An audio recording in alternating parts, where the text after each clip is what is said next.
Home means a place of love, warmth, comfort, coziness, security, safety, family, memories, happiness, all of those things. The heart of the home, for me, I suppose, when I think about the heart of the home, I think of two things. A picture that my mother gave me some time ago, God rest her, and it just said that home is where your heart will always find love. Another example would be an Irish poem that I did at school called We Should Be Up. It's written by a poet called Máirtín O'Gearan, who was from the Aran Islands but worked as a civil servant in Dublin, Galway first, Galway city, and then Dublin, and hated city life. And he wrote We Should Be Up. It's a Shalbe Garage, Imask Mawini, Arash Swaya. Peace, solace I will get among, for a short while, among my own people back home.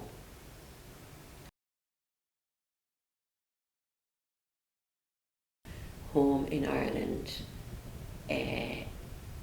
is huge, really and truly. It's the centre of family life. Everybody loves to go home, particularly here in the west of Ireland, in Balmullet. We have suffered from immigration, mass immigration, really and truly, and still do. I think at the moment there was something like, in the west of Ireland, there's something like 145,000 of our youngsters in Australia at the moment. So everybody wants to come home. And because it's there that they belong, home is where you belong, where the heart is.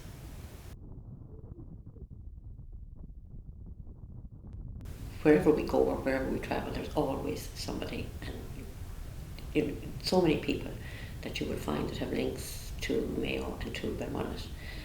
And it's just, how are things? They'll ask you about neighbours, about friends. And the community is so close knit, and really and truly, in years gone by, during the difficult times, people depended on each other. No man was an island, and that was how we survived.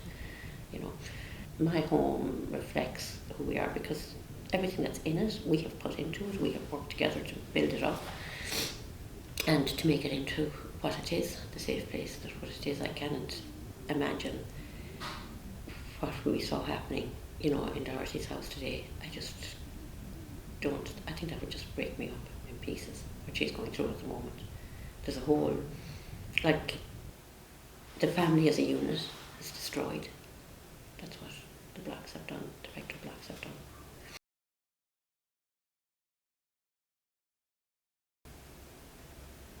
It didn't bother me, really and truly, because I would have always claimed that there was something wrong with the blacks.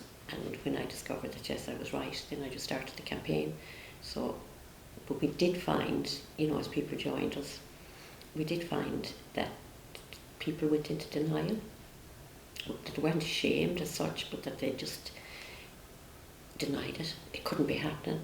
And we found the same thing here in the holiday village, that people believe they could be fixed, and are still fixing them and trying to fix them, and believing that they'll last long enough. People that didn't do anything at all and just let them fall into disrepair, it just took about I'd say 6 years from once we stopped filling the cracks for them to become as bad as what you have seen there.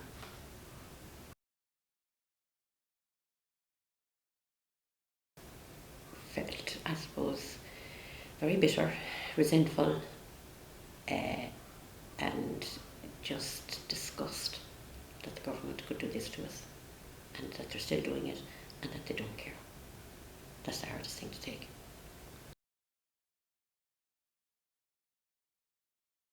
In relation to number 12, which we own, and that is in receivership at the moment. I don't go into it. I can't.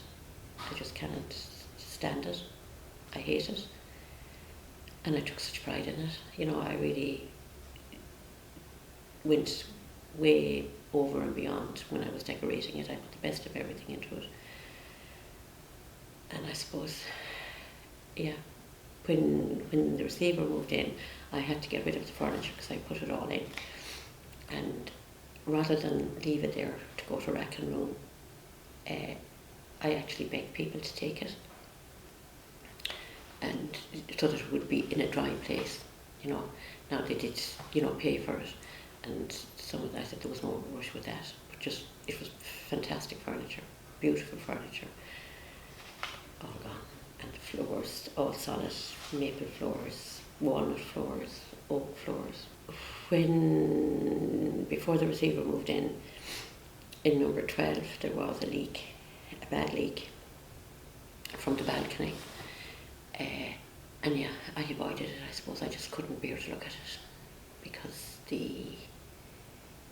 I suppose the iron sulfates in the block, in the blocks they just turned to rust, and the blocks just turned to dust. No, they just fell, dust fell everywhere. So I really usedn't go into it.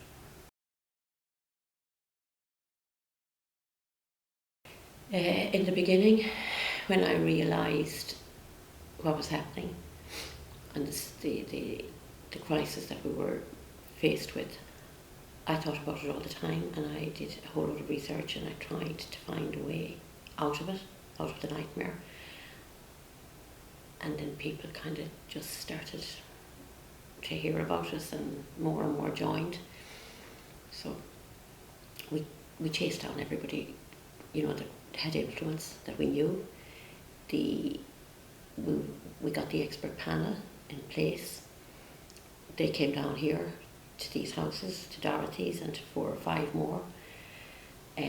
Damien English, the minister at the time, the junior minister at the time, he came with them, and we worked with them, gave them all the information that they wanted, Dorothy and myself, and they came back 6 months later to see how fast, you know, the buildings were deteriorating.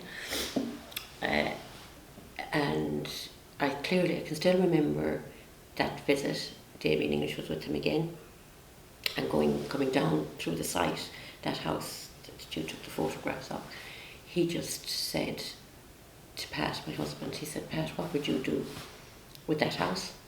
And Pat just said, "Oh, the machine, Damien." He said, "The machine, there's nothing else for it." And he said, "Yes, there's no need to test those houses. It's as plain as day that the blocks are defective." And then we got the grant on the eve of the last general election. Wasn't fit for purpose, but at least we got option 1 out of it. And then when the government found out that engineers weren't prepared to sign off on any building where there were defective blocks, where defective blocks were being retained, they decided, yeah, right, we better move the goalposts again, and they took away the testing, as you know, and they took away our engineer, and they replaced the testing and the engineer's report with a BCA visual, and then you had to pass a damage threshold.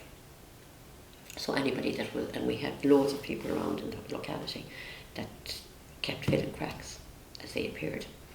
And for them, one particular homeowner told me that he was in a state of denial, and he travelled to work 50 miles every day, 100 return, and when he'd come home at night, he'd shine the lights of the car on the gateway of the house, and if he saw a crack, he would go out and fill it with paint.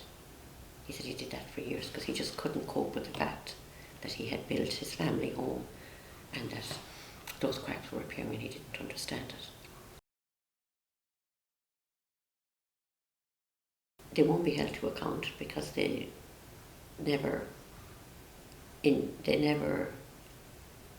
regulated. They allowed the quarries, I should say, and the big corporate companies to self-regulate and to put defective materials or blocks on the market.